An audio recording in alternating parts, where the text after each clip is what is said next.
Alright guys, so I wanted to do a little bit of a demonstration just to show you how bright this thing gets. So put on your sunglasses if you haven't already, and let me show you. So we're going to hit the toast button. There's nothing in here right now. I'm just going to put it on for 2 minutes, and there we go. Very bright. It's like looking at a little room with a light bulb. I should probably turn this off since there's nothing in there. No sunglasses required. But I did want to demonstrate that there is a light in there and it's pretty bright. That was all. If you're in the market for a new toaster oven, have you considered the Panasonic NB-G110P model? This is what I have right here. This is one of my favorite additions to my kitchen. If you'd like to hear some of the pros and cons as well as 5 of my tips for using this oven, stick around.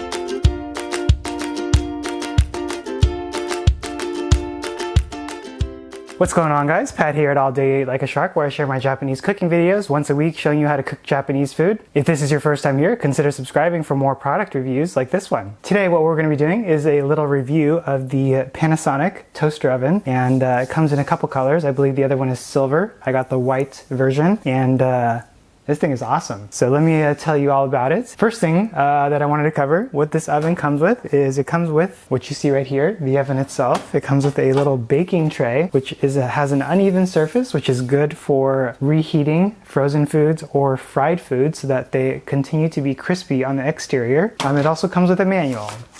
And this toaster oven has quite a few functions. You can see on the menu here, there's a toast for toast, bread toast. There's a waffle for frozen waffles, also reheating rolls, bread rolls, croissants, also pizza, reheating quickly, things like fried chicken, potatoes, oven fries is what I usually use, hash browns that are frozen. It also includes shade control, so it goes from light to medium to dark. I keep mine mostly on light to medium. I don't really like my toast too dark, even when I'm reheating foods like fried foods or oven fries, for example. I stick to the light and medium. I have never gone to the dark side. And then there's a light, and there's also temperature control here, as well as a timer, and then the power button. As you can see here, this is the way that the back of the machine looks. Nothing too exciting, pretty standard. So those are some of the features. It has a glass viewing window here, so you can check in on your food. There's also a heater on the bottom, and then 2 heaters on top, one of which is a light. It functions as a light, and then the other one is just an infrared heater. Inside, it has all of that heat reflective material. I don't know what it's made of, but it helps to heat all the food that's in the center. So when I was looking for a toaster, I was looking for something that was small because it was going to go on my counter. I don't have too much counter space. I wanted it to be small, and I also wanted it to not burn my toast. So the toast and waffles is what I use this toaster most for. And that's really all that I was looking for. All right, so let's get into some of the pros and cons. I would say that the pro is that it heats the food very evenly, especially the toast, on both the top and the bottom. You don't really have to move it around or flip it or anything like that. It always comes out nice and toasted. So I usually just use the default 2 minutes and 30 seconds for both toast and for waffles, and that's frozen waffles. If you have really frozen waffles, you can choose to use the frozen waffle function, but I've been having success with just the toast function. If I'm reheating something like fried chicken or pizza, I might use the quick reheat for oven fries.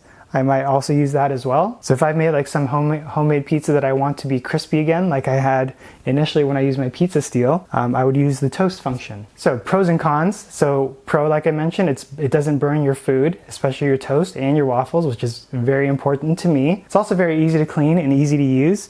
As you can see, there is a tray that comes out here. It catches all of the crumbs, and if you have sauces or oils, which you shouldn't, they'll be caught in here too, and you can just go ahead and wash it off with some soap, and that goes right in there. If you're going to be cooking something like fish or fried chicken, for example, you'll probably want to use this. You can also use this for like cookies or cupcakes or biscotti if you're going to be doing that, but it's kind of small. So, but if that's what you're planning to do, you should definitely use this. Also, I'd recommend lining this with foil. And if you do line this with foil, what I've done is I press against these little, imprints so that the surface of the foil is uneven, and that'll help the hot air to circulate in between the little grooves so that you get a crispy texture. That's one of the reasons why you want to use a toaster, is the dry heat will help to give it a crispy texture as opposed to microwaving it where it's just flat and it's just going to steam. So That's what this is for. Easy to use, easy to clean, does not burn. So those are 3 pros right there. It has a pretty small footprint. As you can see, it's probably about 14 inches wide by 14 inches deep and maybe about a foot or 12 inches tall. And it's also very quiet. So my other toaster used to go tick, tick, tick, tick, tick, tick, tick, tick, tick, tick, tick, if you know what I mean, to let you know that it was toasting. This one doesn't make any noise, except when it's done, it'll beep. Those are some of the pros. Some of the cons. I don't like how this cable, the power cable, comes out of the side here because I put it on the left side of my stove. So I need to make sure that it's not too close to the burner so that it doesn't catch on fire potentially. The top of this does get pretty hot, so you can't really put too many things on here, especially if you're going to be using the toaster regularly. I use it probably 3 to 4 times a week if I have toast. And what I do to get around that, or at least to mitigate some of the heat, is to put on some of these trivets.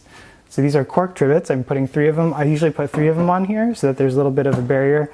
And sometimes I'll put like, I don't know, I'll put like my little baking sheet on top, but nothing that's really heat sensitive because this thing does get hot, so you don't want to put anything on there. These are great if you want to put hot pots on your counter. So if you have a stone counter, you might want to get a trivet just in case so that you don't crack it. Some other cons I would say is that this thing gets very bright. So it's almost like a light bulb essentially. I'll show you later how bright this thing gets. And I guess another con would be that it doesn't have a fan, so it's not a convection oven. Convection ovens help to heat your food much quicker by circulating the air on the inside. This doesn't do that, but I knew that if I was to get a convection oven, it would be much larger in size, maybe almost double in size. So I didn't want that. So that's a con there, but that would have been a plus. Maybe Panasonic, if you're listening, maybe you can consider putting a fan in here for your next model. And I guess some people may not really care about this, but my last con would be the color, white.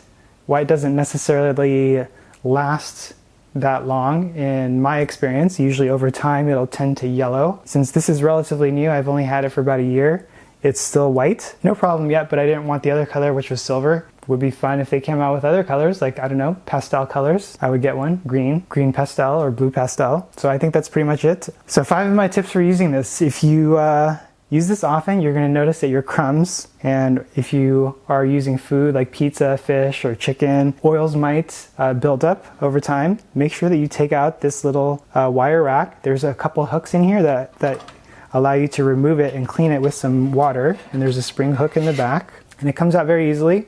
And these are not too stiff, so you want to be gentle when you're cleaning it because they're flexible. And same with the bottom tray. And so when you put this on, you just hook it right. There's a couple hooks on the door where you put this back into place.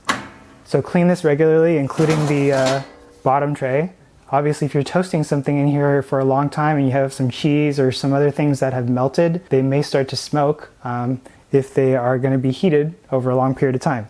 That's why you always want to clean this. So tip number 2 is always keep this thing closed. You don't want to be checking on your food to see if it's done or not. I know it's tempting. That's what the little glass window is for you to check and see how things are. So make sure you use that. You don't need sunglasses, by the way. Another tip is to use either foil or use this baking tray if you're going to be cooking food. So fried chicken, fish, anything where there might be something that's dripping down, because you don't want it to drip onto the heater below, because 1, it's going to burn, and then 2, it's going to make the heater dirty, so it's not going to heat as effectively if you have stuff all over it. Clean regularly, use the oven tray or foil, keep the door closed, and there's no need to preheat. So this is not like a traditional oven where you want to heat the walls because the walls take a long time to get preheated. This thing is very small and the walls are not thick by any means, so you don't need to preheat this. So those are 5 of my tips. So I've used this most for toast, waffles, and pizza. Occasionally I'll use it for fish or fried chicken, fried tofu, as well as oven fries. Oven fries are my favorites, and they're way healthier than French fries. If you've never tried oven fries, highly recommend that you make them at home with extra virgin olive oil. So that's going to be pretty much it for my review. Hope you guys found this helpful. Let me know if you have any questions or comments in the comments below. Let me know what you guys are looking for in a toaster. I know right now when I bought this was one of the better rated toasters on the market, and that's kind of what led me to purchase it in the first place, by reading the reviews. So the reason that I got this over my previous toaster was that my previous toaster was super old. I think I had that thing for almost at least over 10 years since college. I think that's when I first got it at like Target or somewhere, and I hated it. I did not like that toaster. You know why? It always burned my toast, always. And I think part of the reason was that it was a cheap toaster. It was like a $20 toaster. And it only had one filament on the bottom in the middle. And that's always where my toast would burn. So hated that. I always had to scrape off the black part if I let it get really burnt. But after I got this thing, that problem was solved. No more. History. No mas. If you would like to see more videos like this one, subscribe if you haven't already. That'll be it. I'll see you in my next video. Thanks for watching.